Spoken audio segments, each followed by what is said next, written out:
शांति 9/6/1969 अव्यक्त बाप दादा मधुबन। सुस्ती का मीठा रूप आलस्य। सुस्ती का मीठा रूप आलस्य। सभी व्यक्त में होते अव्यक्त स्थिति में हो। अव्यक्त स्थिति किसको कहते हैं उसकी पहचान है। पहले है अव्यक्त स्थिति की पहचान और पहचान के बाद फिर है परख। तो इन दोनों बातों का ज्ञान है। अव्यक्त स्थिति किसको कहते हैं? व्यक्त का भान ना रहे। व्यक्त में कार्य करते हुए भी व्यक्त का भान कैसे नहीं रहेगा? व्यक्त में होते हुए अव्यक्त स्थिति रहे, यह कितना अनुभव होता है, आज यह सभी से पूछना है। अव्यक्त स्थिति में ज़्यादा से ज़्यादा कितना समय रहते हो? ज़्यादा में ज़्यादा कितना समय होना चाहिए मालूम है? 8 घंटा। संपूर्ण स्टेज के हिसाब से तो 8 घंटा भी कम से कम है। आपके वर्तमान पुरुषार्थ के हिसाब से 8 घंटा ज़्यादा है। कोई ने भी हाथ नहीं उठाया। अच्छा, जो 6 घंटे तक पहुँचे हैं वो हाथ उठाएं। कोई नहीं उठाते हैं। अच्छा, 4 घंटे तक जो पहुँचे हैं वो हाथ उठाएं। कोई ने 4 घंटे में, कोई ने 2 घंटे में हाथ उठाया। इस रिजल्ट के हिसाब से कितना समय पुरुषार्थ का चाहिए? कोर्स भी पूरा हो गया, रिवाइज कोर्स भी हो रहा है, फिर भी मेजॉरिटी की रिजल्ट। इसका क्या कारण है? सभी पुरुषार्थ भी करते हो, उमंग भी है, लक्ष्य भी है, फिर भी क्यों नहीं होता है? अटेंशन कम है। किस बात का अटेंशन कम है? यह तो अटेंशन सभी रखते हैं कि लायक बने, नज़दीक आए, फिर भी कौन सा अटेंशन कम है जिस कारण अव्यक्त स्थिति कम रहती है? सभी पुरुषार्थी ही यहाँ बैठे हो। सभी पुरुषार्थी ही यहाँ बैठे हो। ऐसा कोई होगा जो कहे मैं पुरुषार्थ नहीं हूँ। पुरुषार्थी होते हुए भी कमी क्यों? क्या कारण है? अंतर्मुख रहना चाहते हुए भी क्यों नहीं रह सकते हो? बाहर मुक्ता में भी क्यों आ जाते हो? ज्ञानी तो आत्मा भी तो सभी बने हैं। ज्ञानी तो आत्मा समझदार बनते हुए फिर बेसमझ क्यों बन जाते हो? समझ तो मिली है, समझ का कोर्स भी पूरा हो चुका है। कोर्स पूरा हुआ, गोया समझदार बन ही गए, फिर भी बेसमझ क्यों बनते हो? मुख्य कारण यह देखा जाता है, कोई कोई में अलबेलापन आ गया है, जिसको सुस्ती कहते हैं। सुस्ती का मीठा रूप है आलस्य। आलस्य भी कई प्रकार का होता है, तो मेजॉरिटी में किस न किस रूप में आलस्य और अलबेलापन आ गया है। इच्छा भी है, पुरुषार्थी भी है, लेकिन अलबेलापन होने कारण जिस तरह से पुरुषार्थ करना चाहिए वो नहीं कर पाते हैं। बुद्धि में ज़्यादा ज्ञान आ जाता है तो उससे फिर ज़्यादा अलबेलापन हो जाते हैं। जो अपने को कम समझदार समझते हैं वह फिर भी तीव्र पुरुषार्थ कर रहे हैं, लेकिन जो अपने को ज़्यादा समझदार समझते हैं वह ज़्यादा अलबेलापन में आ गए हैं। जैसे पहले पुरुषार्थ की तड़पन थी, ऐसा बन कर दिखाएंगे, यह करके दिखाएंगे। अभी वो तड़पन खत्म हो गई है, तृप्त हो गई है, अपने आप से तृप्त हो गए हैं। ज्ञान तो समझ लिया, सर्विस तो कर ही रहे हैं, चल ही रहे हैं। यह तृप्त आत्मा इस रूप से नहीं बनना है। पुरुषार्थ में तड़प होनी चाहिए। जैसे बांधेलियाँ तड़पती है तो पुरुषार्थ भी तीव्र करती है, और जो बांधेली नहीं वह तृप्त होती है तो अलबेले हो जाते हैं। ऐसे रिजल्ट मेजॉरिटी पुरुषार्थियों की देखने में आती है। हमेशा समझो कि हम नंबर 1 पुरुषार्थी बन रहे हैं, बन नहीं गए हैं। तीनों कालों का ज्ञान बुद्धि में आने से अपने को ज़्यादा समझदार समझते हैं। पहले भी सुनाया था ना, जहाँ बालक बनना चाहिए वहाँ मालिक बन जाते हो, जहाँ मालिक बनना चाहिए वहाँ बालक बन जाते हो।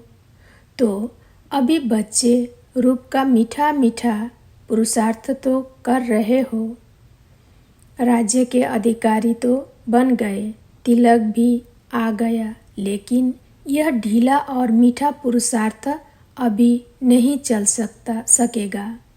जितना स्वरूप में स्थित होंगे तो पुरुषार्थ भी शक्तिशाली होगा। अभी पुरुषार्थ शक्तिशाली नहीं है, ढीला ढीला है। पुरुषार्थी तो सभी हैं, लेकिन पुरुषार्थ शक्तिशाली जो होना चाहिए वह शक्ति पुरुषार्थ में नहीं भरी है। सवेरे उठते ही पुरुषार्थ में शक्ति भरने की कोई न कोई पॉइंट सामने रखो। अमृत बेले जैसे रूहान करते हो, वैसे ही अपने पुरुषार्थ को शक्तिशाली बनाने के लिए भी कोई न कोई पॉइंट विशेष रूप से बुद्धि में याद रखो। अभी विशेष पुरुषार्थ करने की आवश्यकता है। साधारण पुरुषार्थ करने के दिन अभी बीत रहे हैं। जैसे विशेष फंक्शन आदि के प्रोग्राम रखते हो ना, वैसे अब यही समझना है कि समय थोड़ा है, उसमें विशेष पुरुषार्थ का प्रोग्राम रखना है। यह विशेष पुरुषार्थ करने का लक्ष्य रख आगे बढ़ना है। अगर ऐसी ढीली रिजल्ट में रहेंगे तो जो आने वाली परीक्षाएं हैं उनकी रिजल्ट क्या रहेगी। परीक्षाएं कड़ी आने वाली है, उनका सामना करने के लिए पुरुषार्थ भी कड़ा चाहिए। अगर पुरुषार्थ साधारण परीक्षा कड़ी तो रिजल्ट क्या होगी। अच्छा, आज तो गोपों से मुलाकात करते हैं। अपने पुरुषार्थ में संतुष्ट हो। चल तो रहे हो, लेकिन कितनी परसेंटेज में। जो समझते हैं हम 75 श्रीमत पर चल रहे हैं वो हाथ उठाएं। कईयों ने हाथ उठाया। अच्छा, मुख्य श्रीमत क्या है। मुख्य श्रीमत यही है कि ज़्यादा से ज़्यादा समय याद की यात्रा में रहना, क्योंकि इस याद की यात्रा से ही पवित्रता, दैवी गुण और सर्विस की सफलता भी होगी। जो 75 पर श्रीमत पर चलते हैं उन्हों का याद का चार्ट कितना है। याद का चार्ट भी 75 होना चाहिए, जिसको कहेंगे पूरी श्रीमत पर चलने वाले। आज खास गोपों को आगे किया, गोपियों को पीछे मंगाया है, क्योंकि जब भी मिलन की कोई बात होती है तो गोपियाँ जल्दी आ जाती हैं। गोप देखते देखते रह जाते हैं। गोपों को जिम्मेवारी भी देनी है। यूँ तो दी हुई है, जैसे आप लोगों के चित्र में दिखाया है ना कि द्वापर के बाद ताज उतर जाते हैं, तो यह जिम्मेवारी का ताज भी दिया हुआ तो है, लेकिन कभी कभी जानबूझकर भी उतार देते हैं और माया भी उतार देती है। सतयुग में तो ताज इतना हल्का होता है जो मालूम भी नहीं पड़ता है कि कुछ बोझ सिर पर है। सतयुग की सीनरियाँ सामने आती है कि नहीं? सतयुग के नज़ारे स्वयं ही सामने आते हैं या लाते हो? सतयुग की नज़ारे स्वयं ही सामने आते हैं या लाते हो? जितना जितना आगे बढ़ेंगे तो न चाहते हुए भी सतयुगी नज़ारे स्वयं ही सामने आएंगे। लाने की भी ज़रूरत नहीं। जितना जितना नज़दीक आते जाएंगे उतना उतना नज़ारे भी नज़दीक आते होते जाएंगे। सतयुग में चलना है और खेल पाल करना है, यह तो निश्चित है ही। आज जो भी सभी बैठे हैं उनमें से कौन समझता है कि हम श्री कृष्ण के साथ पहले जन्म में आएंगे, उनके फैमिली में आएंगे, व सखी सखा बनेंगे, व तो स्कूल के साथी बनेंगे। जो समझते हैं तीनों में से कोई ना कोई जरूर बनेंगे, ऐसे निश्चय बुद्धि कौन है? सभी ने हाथ उठाया। नज़दीक आने वालों की संगम युग में निशानी क्या होगी? यहाँ कौन अपने को नज़दीक समझते हैं? यज्ञ सर्विस व जो बाप दादा का कार्य है उसमें जो नज़दीक होगा वही वहाँ खेल पाल आदि में नज़दीक होंगे। यज्ञ की जिम्मेवारी व बाप दादा के कार्य में जिम्मेवारी के नज़दीक जितना जितना होंगे उतना वहाँ भी नज़दीक होंगे। नज़दीक होने की परख कैसे होगी? हर एक को अपने आप से पूछना चाहिए, जितनी बुद्धि, जितना तन मन धन और जितना समय लौकिक जिम्मेवारियों में देते हो उतना ही इस तरफ देते हो? इस तरफ ज़्यादा देना चाहिए। अगर ज़्यादा नहीं तो उसका वजन एक जैसा है।